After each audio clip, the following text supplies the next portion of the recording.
Welcome to the Theater Podcast, intimate personal conversations with theater's biggest names and vocabulary lessons. Jillian, what's a towhead? A towhead, according to UrbanDictionary.com, the number one authority of all things. In colonial times, families grew their own flax to make into fabric for clothing. Transforming the flax was a complicated process called towing. And during towing, they would separate the long, thin fibers from the shorter, coarser ones. And the shorter fibers were not as high quality, so they wouldn't use them. But they were very, very light blonde color. So if someone called you a towhead, it meant you were very blonde. And the ultimate example is Draco Malfoy. Wonderful. So that came up in our conversation in this episode with Angie Schwower. I forgot to introduce myself. So I am your host, Alan Seals. I'm your producer, Jillian Hockman. Yes, we talked about towheads from Kentucky with Angie Schwower. I was fascinated with this in this conversation with her because she is now in the Prom on Broadway. Of course, part of our May takeover here is all people from the Prom. And the character was literally written basically as her. Like the character is even named Angie. And as Casey Nicola was kind of crafting the whole thing with the writers, they were like, yeah, we need the Angie Schworer type, the Angie Schworer type. And then they were like, why don't we just get Angie? And so she came in, and this character is an exaggerated version of her, but her character is an actress in the show who was in Chicago for the production of Chicago for over 20 years and has never gotten to play Roxy Hart.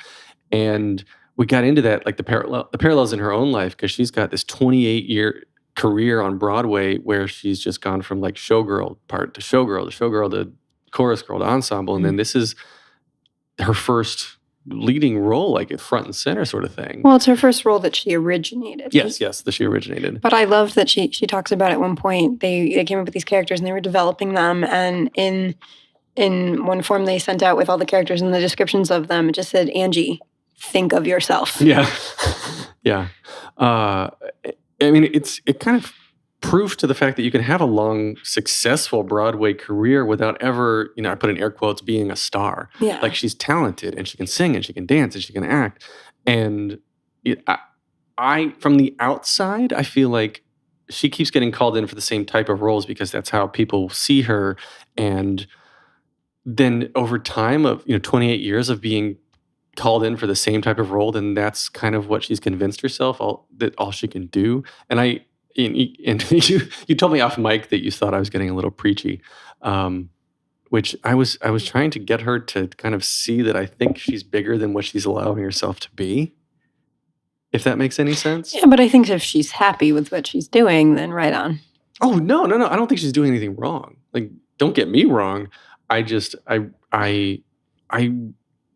as a supporter of her and a supporter of the show and supporter of like the talent that I see on stage a lot, I think that she is just as capable of doing anything that she would want to, but somebody would offer her. But I think that's something you always want talented people to do more and do better. Like you always want your friends, you always see more for your friends and for people you care about than they see for themselves. So maybe. We love you, Angie. Yeah, well, okay. I can see that.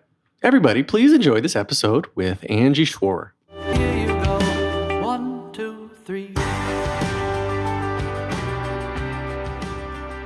A 28-year veteran on the Broadway stage, this true-life gypsy has been part of original casts in 9 out of 11 of her Broadway credits, which include Will Rogers Follies, Annie Get Your Gun, Young Frankenstein, Catch Me If You Can, Something Rotten, and The Producers, and now starring as Angie in The Prom. Angie Schwower, welcome to the Theater Podcast. Hi, Theater Podcast. How are you doing? I'm good. I'm excited to be here. Yeah. Tell me about young Angie. Where did it all begin? Oh, young Angie was a little towhead that grew up in Fort Mitchell, Kentucky. What's a towhead? Oh, it's like when your hair is really, really blonde. Never heard that term? No. Towhead? No. It's like my hair was naturally really, really blonde. No one's heard that term before? You guys are too young. Oh, God.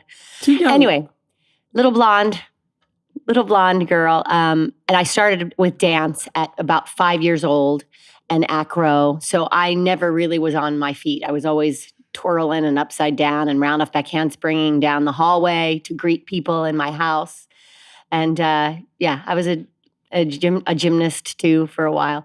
But I just always danced. I think from, I said 5, but my dance teacher's daughter started teaching me at 4 in another studio. So I've been dancing since I was 4 years old. That's crazy. And at 105 years old, that means I've been dancing for 101 years. That's right. So I just started out as a dancer, and I think that's just been my thing from day one. That's what my passion. That's where my passion lies.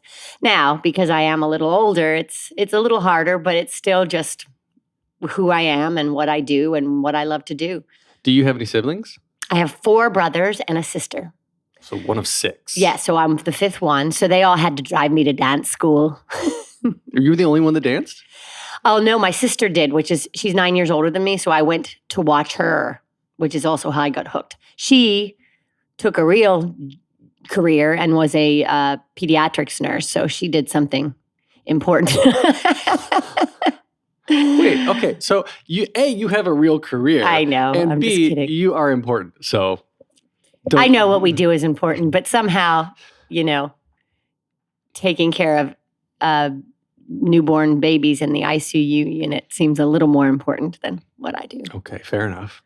My sissy. And so where did you grow up? Fort Mitchell, Kentucky. Fort Mitchell, Kentucky. Mm-hmm. It's right across the river from Cincinnati. So Cincinnati was my big metropolis growing up. And I did some modeling there, and I did all kinds of things as a kid, teenager. As a towhead. I'm going to start calling everybody. Can you only call kids towheads, or can anybody be a towhead? Are you a towhead now? No, I think you really just call kids that are naturally towheads. Let's Google it. Could we Google it? Wait, is that offensive? Like, no, I don't think so. Can you still say ginger? Am I allowed to say that? Yeah. Ginger? Oh, yeah. So like ginger is a redhead and a towhead is a blonde. Oh, yeah. Okay. But so I danced my whole life. Cincinnati was where I did some things. I did some little commercials and things growing up. But basically, before I went to college, I was a dancer and did my recitals and things like that. I didn't do any book shows, is my point. Mm-hmm. Except in high school, I did play the Griffin in Alice in Wonderland. I had 2 lines. I don't remember what they are, but I remember I wore a onesie with some talons on my hands. And that was it. That was my book show. And then career. where did you go to school? College? I went to Northern Kentucky University. It's a small college in Crescent Spring. I can't remember the town now. Isn't that awful? That's awful. We'll have to Google that too. Northern Kentucky University. And I got my BFA, but I actually, the theater, it was just sort of starting to grow. So I felt like I would be a bigger fish in a small pond as opposed to trying to get into CCM. I think I was such a late bloomer. I didn't really think I was good enough. Mm-hmm. So I just went to Northern Kentucky University. I got a little dance scholarship, and I started doing more book shows. I think my first role I did, and maybe my only role, because I might have done more dance stuff, was Lois Lane in Kiss Me Kate. Oh, that's fun. That was in college. And then I did the theme park route in my summers. You were at Busch Gardens. I went Williamsburg, Virginia, Busch Gardens. Me too. You did? I did. Okay, well, you probably weren't there when I was there because I'm older than you. But I did the German show was my very first show. Yeah, with the little braids and the German dress and the dirndl. I think that's what you call German dress. Yep. Then the next summer I did Journey into Music, which was the indoor show. Come with us now, our journey's starting. Step, pivot, step, step. I remember the beginning. And then I worked at Disney for a few years and was a showgirl in Atlantic City. I was a showgirl in Japan. I went back to Disney and opened up MGM Studios. And through someone I worked with at Disney, I got my first Broadway show. What is that story? So that's where you say you got to be kind to everybody because you never know. Yeah. His name is DJ Salisbury, and he was my partner at the Diamond Horseshoe at Disney. And he was working on the Will Rogers Follies with Tommy Tune and Jeff Calhoun. And he called me on the landline at the entertainment office at Disney. You don't even know what a landline is, do you? I'm 38. Yes, I know what a landline is. And I got the little pink slip from someone at the office and said, DJ wants you to call him. So I called him and he said, I think you should come up and audition for this show. One of the prerequisites was to be over 5'8". I'm almost 5'11". Mm-hmm. And so I did. I flew up and auditioned. Not without sending a VHS tape ahead of time, because I thought if they don't like what I look like, I'm not going to spend the money to fly up. Right. Who did I think I was at 24, whatever I was, 24, 25? So I did. I spliced together a VHS tape of all the things I was doing on property. And I did like spotting walkovers at the Diamond Horseshoe and the Can number.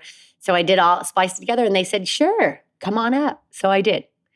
And I auditioned on the Nederlander stage on 41st Street on the lunch break of their workshop they were doing. Back then, you did the workshops in the theater. Yeah. We went to the Palace to open the show, but they rehearsed at the Nederlander because the whole stage is stairs. Yeah. So they needed to have a space. You know, you couldn't do it in a studio. So I auditioned on the lunch break and then come to find out that all of my now friends are sitting in the audience watching me audition on their lunch break. Jerry Mitchell, Katie Huffman, Troy Johnson, and Atel, and others. And lots of others. And I think if I would have known that, God, I would have been so nervous, even more nervous than I probably already was. Yeah.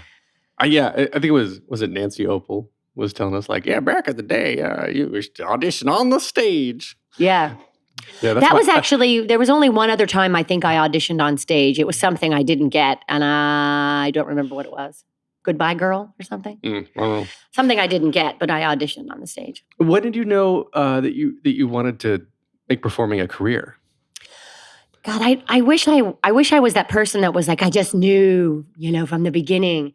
It was just a series of events that I just kept jumping to that got me here. Mm-hmm. And I kept saying yes. Do you know what I mean? Like Busch Gardens, who would have thought that would have got me here? Do you know in Columbus, I think it is, there's a theme park called Kings Island. Mm-hmm. I auditioned several times and never got it. And I was just devastated because I wanted to work in, my home, sort of near my hometown. I never got it. But I got Busch Gardens and I got, you know what I mean? So I just took what came to me. Mm-hmm. And then working at Disney, I was just going to stay there. I was going to stay there and work for the Mouse because it was a great corporation. I was making great money for that time. Right. And were you equity at that point? No, they didn't have it then. But I made money and I did all the different shows on the, I was going to say the campus, on property. What is the word? On the property. Thank you. Convention shows. I worked at Hollywood. Hollywood was the Disney, we were the Disney Girl show in the Hollywood Bowl. Mm-hmm. And the Dick Tracy show. And I was the dance captain. So I was running the shows, and I loved it. And I was making money. I remember the Dick Tracy show. I used to go to Disney a lot. Okay, so I was a sub in that. Mm-hmm. So I learned all the shows on property and I was making money. I put a down payment on a house. I was going to live there. And when I got the Broadway, I pulled my deposit and moved on up. Oh, so the timing was exactly... It lined up exactly. Yeah, but although, it was in Lake Buena Vista, so I might have, made some money if I did have the house. Do you know what I mean? Yep. But it was meant to be the way it was meant to be because I knew so many people that had moved to New York that were 20,000 times more talented than me and weren't booking a lot of stuff. So I was like, what the hell am I going to do? I'm going to move there. So it was just the right place at the right time, I guess, and being the right type, because at that time, that's when, the years that I've worked up until now were showgirls. You were they wanted the showgirls, the Stro girls. Mm-hmm. Yeah. So what year did you move up to New York? What was that? 1991. And I know you're doing the math right now. No, so what I was getting at was that you were in the original cast of Follies in 91. Mm-hmm. So you moved up here for I moved up Follies? I moved up here February 8th, 1991. I started rehearsals on February 9th, 1991.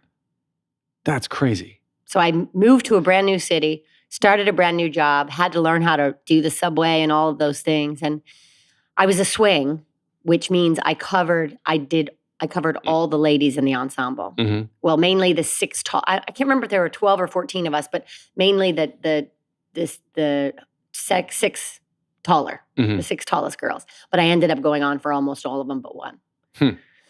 So yeah, that was 91. And okay, so you had one day between moving and starting, and obviously New York and Times Square. I had a friend here that I moved in with while I was started rehearsal, and then I moved in with another friend. So I just brought clothes, basically. Did you think that your career was just kind of going to get laid out in front of you at that point? Because you had like 24 hours of not having a job in New York City, which is very, very rare for anybody who really, wants to make it. I don't think I know, obviously, how much I know now about how a show can open and not stay open. Do you know what I mean? Mm-hmm. But I just, like I said, I just sort of took what was coming. And then I stayed in the Will Rogers Follies, not the whole time, but for about 2 years, I think. And I auditioned for Stro and got Crazy for You, the first national tour, on stage, because I wanted to be on stage. I was a swing in Will Rogers. And so I took that. Mm-hmm. And then basically I wouldn't leave a job, A, unless the show closed, or 2, unless I got another one. So that's kind of the way I was working it out back in the day.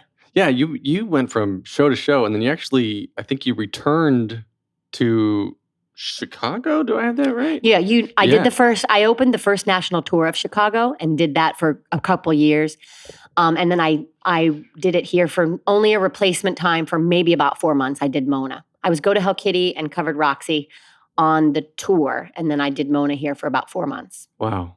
Okay. So when did you ever take any formal acting training, and like when did the singing and the acting start getting pulled into I still need singing lessons. I'm terrible. They told me I had to speak and sing when I got to college. So I kind of started then, I guess. That's when we took acting classes and voice lessons, and I still try to every once in a while, But I think that's where, and I think because I didn't learn that at an earlier age, I think it was a little bit of a detriment for me, because I still don't have, let's be clear, I didn't have, that the confidence and the thing of like, I am an actress and a singer too, Coming from a dance background, you're just never good enough. It's just what we dancers do to ourselves. You're just never good enough. So I think everybody does that. In a weird way. Well, I think dancers are harder on themselves, but I think that's where the determination and the scrappiness sort of comes from, right? Yeah. So that's probably not till college. Now, my mother was a singer, not professionally, but she could sing, and so we would try to sing together. But then she'd do a harmony, and then I'd just go sing with her the harmony. I didn't know how to keep the melody with her, so we did come from a sort of musical family. My dad was a drummer. He was a doctor, but he was a drummer. So I guess I got my rhythm and my rhythm is my vocals from somebody in the family. Zazz. And my zazz. Yeah. You also assistant choreographed Rocky Horror. I did. Jerry Mitchell asked me. This was when I had a little time off between a few shows. It was probably between Annie Get Your Gun and the producers, maybe. I had a little time. I'm not sure if that's correct. Is that correct? I don't have the timeline, but sure, we'll go with yes. And he said, I always wanted to ask you to assist me. So he did. He took me to lunch and asked me to assist him on the Rocky Horror Picture Show. And it's the one and only time I ever have. He never asked me again. I like to give him crap about it. Do you wish you could do more choreographing, or like, do you want to get into the teaching stuff? I don't know. I don't know what the next phase is. I'm not sure. There was a time where I thought it would be more of maybe an agent or a casting director. And then a couple years ago, with my friend Troy Johnson, who I mentioned, he directed and I choreographed a show at a college, a brand new show, And we had a ball. And I realized, I mean, it was, it was college kids and it was not like big splashy musical numbers, it was stagey kind of fun stuff. But we both had a blast and I loved doing it. And there was something sort of great about their opening night where it was like, I was done. Now opening night is our jittery time, like, oh God, oh God. So there was something sort of great about it and something very fulfilling when you'd finish a number and the ideas would sort of flow. And I don't know, I guess there's creativity with just living it for all these years. Mm-hmm. For instance, in Something Rotten, in the opening number, let's say Casey Nicholaus says, and you're going to go from here up on the box, over here, blah, blah, blah. And then you sort of fill in what the moves is, what the moves are to the music. Mm-hmm. So in a weird way, we were all sort of doing it, right? Now, do I think I could choreograph a big splashy musical number? Not a chance. But yeah, I mean, I do love that creative part too. So maybe that would be the thing. Maybe I'll get Jerry to ask me again. Or Casey. Actually, yeah, Casey seems to be able to want to work with you, be able to wanting. Yes, he is. Yeah, he's been amazing. And I'm very grateful and I owe him. He's just given me some great jobs. The first job we did together was Minsky's in LA. Because you have all my Broadway stuff, but then I got a few other things I've done. But that was the first time. And I auditioned for him for Minsky's. And that was Bob Martin too. So that was the first time I got to work with them. And it's just joy for me. They're both just joyful, amazing, grateful humans, kind humans. So for me, there's no other way to be and there's no other way to get to be creative and feel safe in those kind of rooms. Right. We're talking about the producers. You were in the original cast, which still holds the record for most Tonys ever won at 12. And you stayed in the show for 6 years. Yeah. Which was, I think, the longest you stayed in any show. Yeah. I told you I didn't leave until they closed. Oh, well, is that the only reason? I mean, is that the reason you left? I guess you had to because it closed. But were you looking for other jobs at the time, or were you just I probably auditioned for things that maybe like little TV bit parts or things like that. I don't really remember. But, to go and do, I'd rather stay in the city. I'd rather be in the city doing what I love. And Ula was, a quintessential stereotypical showgirly part. Like, so I'd still be doing it probably if it was running, if my legs could do it. I don't know if I can fall down in them splits anymore. But yeah, I probably did audition for a few things, but there was nothing that was going to be better than that for me at the time, right? I mean, unless I was to get a big spot on a TV series. You know what I mean? There was just nothing so I auditioned probably. I just didn't get anything else or there was nothing better for me at that time. Do you feel that like for a lot of years you were kind of pigeonholed as the showgirl, as the dancer? Well, let's face it. I'm always going to be the second banana. I'm not a Park and Barker. I'm not Beth Level. Do you know what I mean? So I'm always going to be sort of that secondary. And plus the way I look, it's always going to be a kind of a showgirl or type of character. Even in my 30s, I would go in for TV things that were like, was a Miss America, her looks are fading. You know what I mean? It was always sort of that, she was a showgirl, was a Miss America, was a hooker or is a hooker. It was always sort of those parts. It is stereotypical, but it's also what I am, that sort of broad body thing. But I get that. I understand it. And I don't know if I buy it because I ask you this question, though. You have been given these roles and gone in for these roles for decades. And what am I trying to say? That do you feel that you have started to believe what people are trying to put you into, and so that's just what you think you are now? Because I've seen you in the Prom, and I've seen you sing Zaz, and I've seen you rock the socks off of every time you're on stage, and you can hang next to all the other leading ladies, but you don't. Everything you're telling me here is, nah, it's not me. But if Well, I someone- think it's just being realistic. I'm not being hard on myself. Trust me. Trust me. If you would have told that little towhead from Kentucky that someone was going to write a role for you on Broadway, I would have never believed it.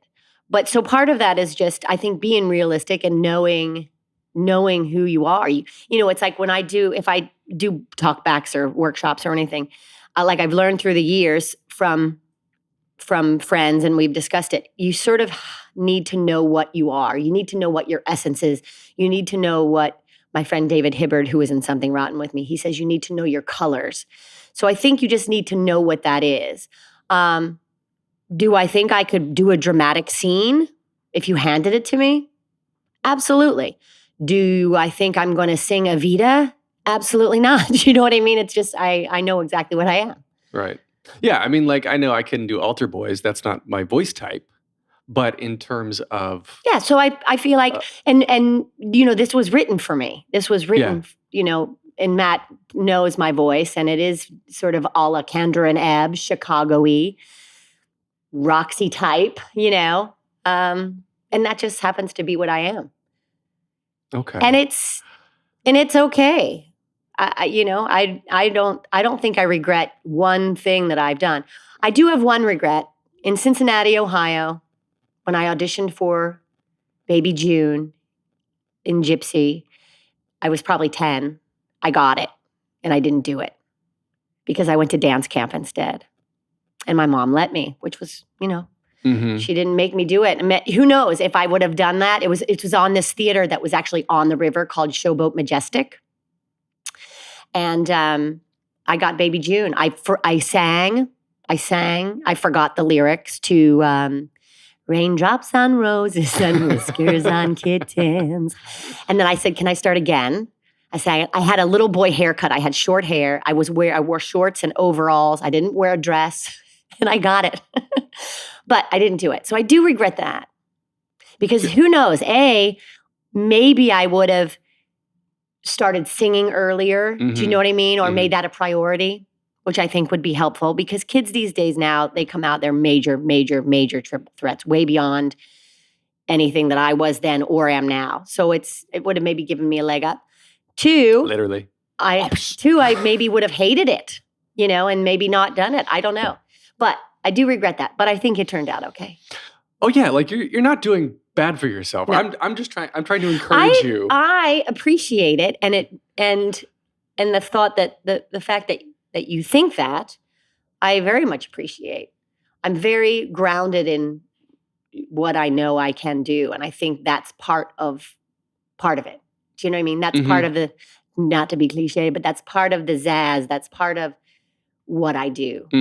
You know, my shtick, if you will. Right. So the prom just, of course, nominated for 7 Tony Awards, including Best New Musical. So congratulations for that. Thank you. The part was written for you. It's actually even named Angie because, as I understand it, they were writing the part. They were like, yeah, we need an Angie Schworer type of person. And then at one point, I think it was Casey who said, why don't we just get Angie?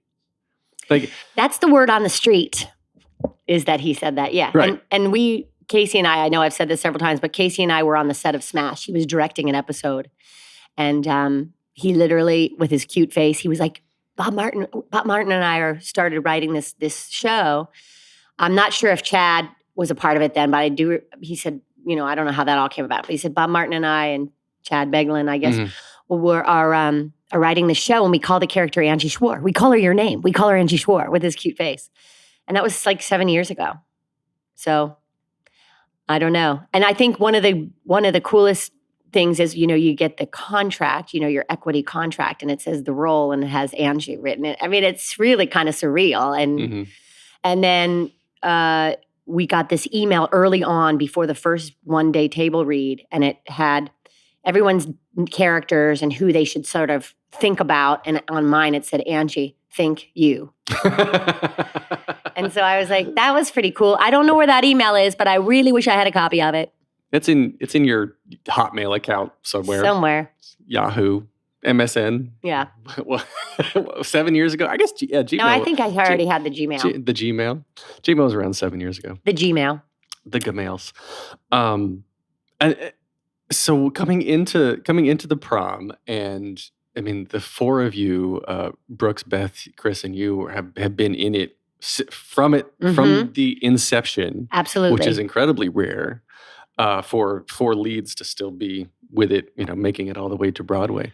It's incredibly rare that, we kind of made it happen. We made it happen that we were available because we really wanted to do it. But it's also rare that none of us, of course I go to myself, none of us got let go. I mean, you never know. Being such a strong dancer, though, you've got, decades of dancing and all this history. And then working with Casey Nicola, who is very famously known now for being such an amazing director and an amazing choreographer. Mm-hmm. Is the experience with working with him different in a way of just working with somebody? Because Casey's he's been in ensembles. He's been as an actor on stage. And then now he's speaking to the ensemble. He's speaking to dancers because he in a different language, I feel, because he's been one of them. I think there's definitely an understanding of what we go through and the way he says things, to kind of not hurt your feelings, because I think there's been some, inevitably there's sometimes that you have been talked to in a certain way. So I think maybe he understands that, so he doesn't ever make you feel bad about yourself. But yeah, I think that mainly I love that he doesn't bring his ego. He's just so joyful and fun and collaborative, and I feel like that's what makes you feel safe in a room. Mm-hmm. And I don't know if that comes from living it, being in an ensemble, or if that's just who he is and, part of the magic of his directing and choreographing. It's just interesting to me how much your character of Angie parallels your real life Angie. The character's been in the production of Chicago for over 20 years, but has never gotten to play a Roxy Hart and whatnot. And then now, you've got this over 20-year career of your own, and then for the first time now, this is your first leading role, and that I've created. That you've created, yeah. I just want to know, at what point did you ever think about giving up? Did you ever think this is a goal I don't think I'll ever meet? Well, if you think about it, because we did know this was simmering 7 years ago, right? Yeah. There was always sort of that hope, and you always sort of had that little nugget at the end, right? No, obviously, unless they fired me before then, but you always sort of had this nugget, a little carrot, sort of going oh, this is going to happen, this is going to happen. So I think definitely there was a calmness about me these past few years that I was like, it's going to come. This time is going to come. Do you know what I mean? Yeah. Now, had I not had that, I don't know. It's just the way it's sort of panned out. I don't want to wish it any other way, obviously. Right. But yeah, I'm thinking about it now. I go, okay, so this happens and this is happening, and I want us to tell this story as long as we can. And I'm hopefully it'll be for a long time. But yeah, I do. And also because, your body, I feel like my body is breaking down. Like I always tease, it's like one tissue at a time. It's starting to, and it's weird. It's just the past few years that it started getting a little harder for me to move and groove. But with all the crap that I have done to myself all these years, I'm holding up pretty steady, pretty good. But yeah, I do worry about it. And there are times when I'm like, maybe I need to figure out something else for the other last half of my life. But I'm also one of those people that feel like everything is happening the way it's supposed to happen. And as long as I sort of stay present and stay kind and keep my work ethic up and the way I have and my determination, I feel like it'll pan out, I don't know. I don't know what to tell you about the last half, but as far as years ago, I don't think I ever did. There was one time I probably had maybe the longest time I hadn't had a job. And I don't really know what that timeline is. I'm going to say maybe it was about maybe 6 months. And I mean that between like I didn't have a Broadway show Mhm. and I didn't have a regional show or something. And I went into interview at an agency to be an agent. And the woman said to me, of the 6 people I saw today, I interviewed today, I would choose you. And it was to be sort of, you start out as an assistant and blah, blah, blah. But I said to her, I don't know that if, that back then I don't know how many years ago this was. It was before the producers, so maybe 1999. Mhm. Right around the time Rocky Horror, probably. I don't know if something came across my desk that said, over 5'8", alto, blonde, that I wouldn't be like, oh, I really want to do it. I want to go Right. in for it. So I said that in the interview. And she said, of the 6 people, I would choose you, but call me in a year. To see if you still want to do it. Call me in a year. And then I got the producers, which we all know I stayed in that till the end of time. Did you ever talk to that person that interviewed you? No, I know her name now. Her name was Margie. And I've not talked to her since, no. Because it's like little moments like that put you exactly where you are right now. Yeah. You're right. Maybe I should reach out to her. I'm sure, I don't know if she's still there or not, but. Yeah, you reach out and say, thank you for putting me in Thank the you, prom. Margie. That's right. So there, yeah, I did think about quitting, I guess, then, or just trying something else. Maybe now I should get a big boy job. I don't know. No, I think. Well, not now, but in 6 years when the prom is still running. Listen, I'm telling you, you need to look at this from a slightly better angle. That you have opened up a new door for yourself with this role, because you're now at a place where you can say, I originated a leading role in a great show, and I can do it again and again and again. And you have a moment where you do like a 180 split in the middle of the show. You don't have to do that the next time. Like, yeah, I know. This could be the last time you do that. Well, let's put that out there, okay? Let's secret all of that you just said. One other thing I was thinking about, though, because you said, do you feel pigeonholed? If we look at regional things that I've done, Irene and Crazy for You, Roxy Hart in Chicago, obviously, Tanya in Mamma Mia, Vicki Nichols in Full Monty. Mm-hmm. Trying to think of what else. Z's Favorite in Will Rogers, I did a couple times early, years ago.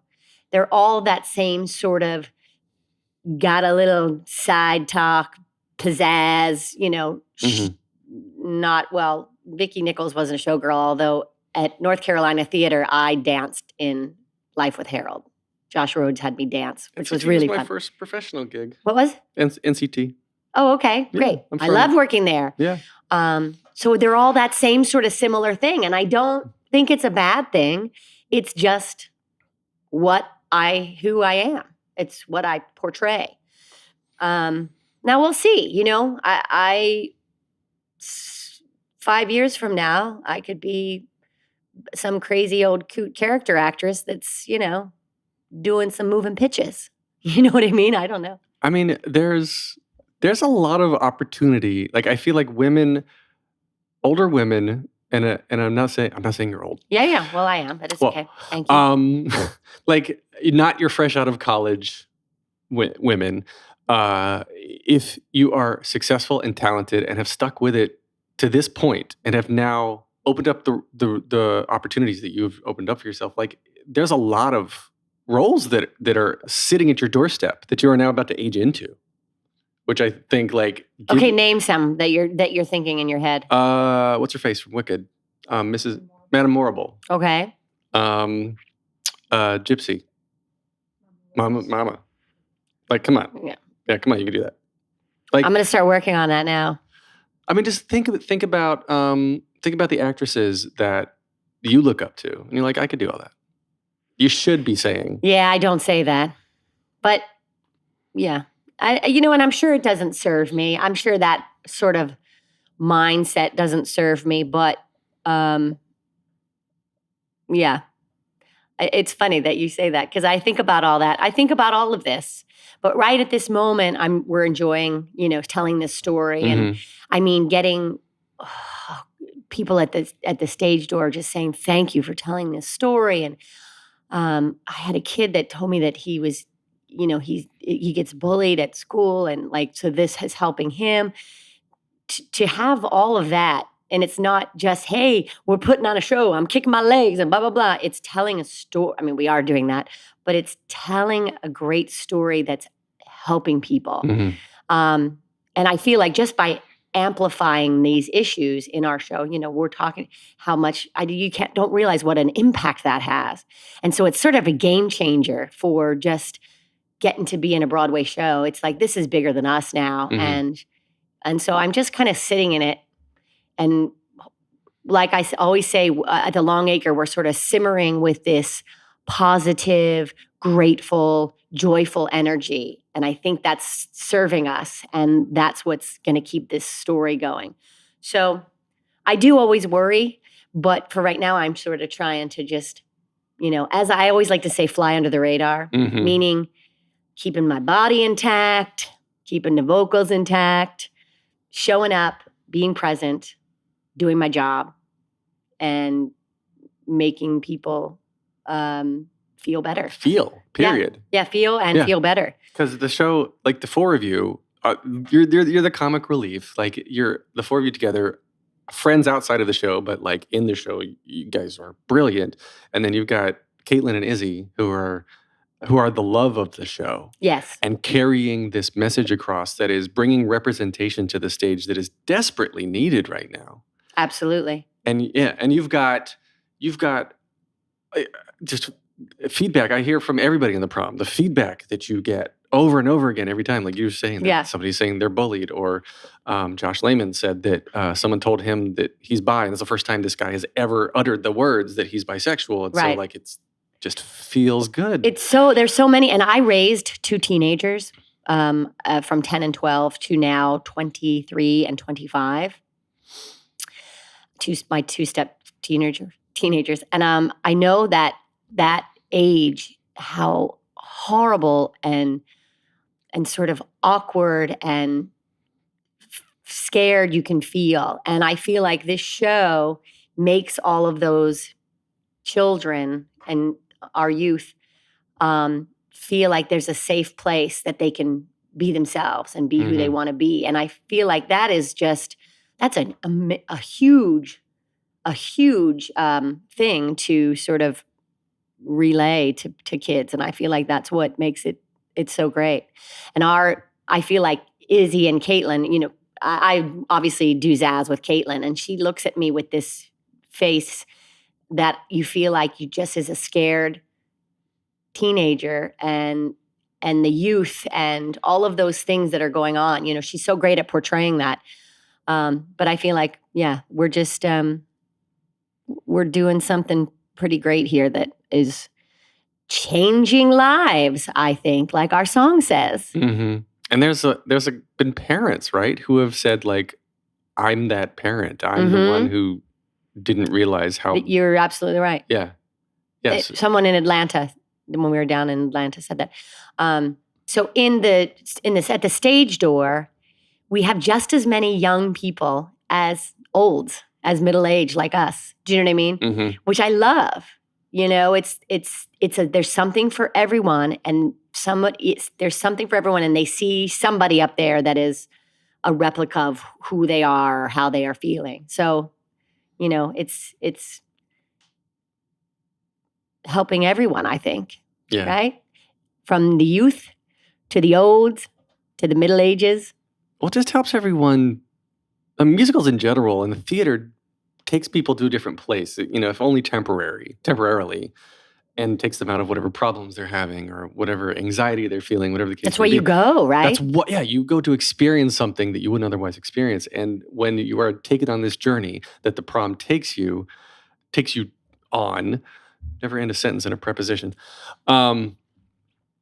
Yeah, it's so heartwarming. Like I walked out of the show just feeling like I've learned something. Yeah, I feel like they walk out of. I think our audience sort of walks out like floating. It's like floating on air. It just makes you feel good. And I know that sounds so cliche. It really does. It's sort of like just feel good. But I'm sorry. I'm 100 years old, and I do that. My senior hip hop, the finale. I could do it 6 more times. It's just so joyful and fun to do, and you're seeing these words build a prom for everyone. It really is just sort of you float out, you float off. Yeah. So in Act 2, you mentioned Zaz a couple times. The number is called Zaz. That is a hell of a dance number, and you do that 8 times a week. Yeah. My sweet Casey Nicola did. He made it well enough that he knew I could do it 8 shows a week. It's just enough for me. And I don't know if you know, I'm in like 5-inch heels. Yeah. Tipping it down. Yeah, so you're like tipping 6'3" on stage. A lot of vertical with gestures. Mm-hmm. It's exactly what I love to do. That's just, it's oozy and fun. And, I do have to do some batmas, some kicks and pancakes. Mm-hmm. But yeah, it's very a la All That Jazz or Chicago, right? Keep in the character. Yeah. See how they go. See what they did there. But yeah, it's just enough for me. Do you look forward to it, or is it something like that you have to get over? No, I look forward to it because it's my moment. It's my only real moment. So it's like, what once again is just fine for me. I do warm up the entire intermission though, just to do that number. Now, back in the day, when I was doing Ula, I could just plop down in a split like 2 seconds, and that was my warm up. Now there's a lot more movement involved, just to make sure that you're not gonna, when I do one of those pelvic things, I'm not gonna like be out. Oh, my back. Oh. Or when I do one of my arm things, So it's just there's a lot to it, but it's just it's just another day in the office. Well, you have a pretty cool office. Thanks, we think so too. So you did Sublime Order, and you are also on Queer Eye and As the World Turns. Queer Eye, I taught somebody how to dance for their wedding. It was the old one. Were you? I was Ula at the time, and so they had me come in and I taught someone how to dance who was going to be getting married. Oh. And then As the World Turns, I was casino hostess. There you go. I had a few lines, and I tipped through the casino in a tight dress. Same character. She was probably losing her looks too. So the only, correct me if I'm wrong, the only film credit I found was the producers, yeah? Yes. Yeah?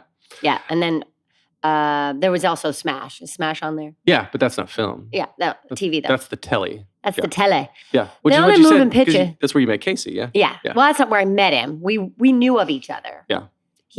When he was in Crazy for You in the ensemble, I was not. When he left, I came into Crazy for You. So we were 2 ships that passed in the night. Right. But we knew of each other. Yeah. The only moving picture I did was the producers, was Stro.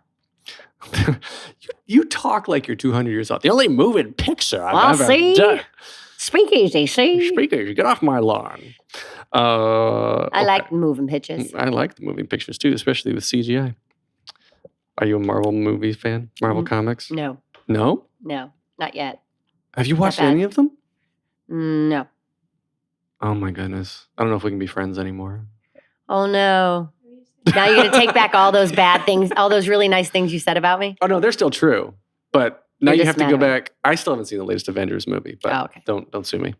Okay, so we're going to wrap this up here with 3 standard questions that I ask everybody to end the podcast. Oh, I hate these. They make me nervous. Number 1, what's a towhead? Just kidding. Number 1, what motivates you? Joy. Just one word? Joy. Anything. Yeah. Joy. Passion. Being better. Wanting more. All of that motivates me. Not a good answer? No, I'm so trying to analyze your personality right now, because that still plays into the whole like, I'm good enough. But yet you still strive for more. If you're saying that's what motivates you, Well, doesn't it?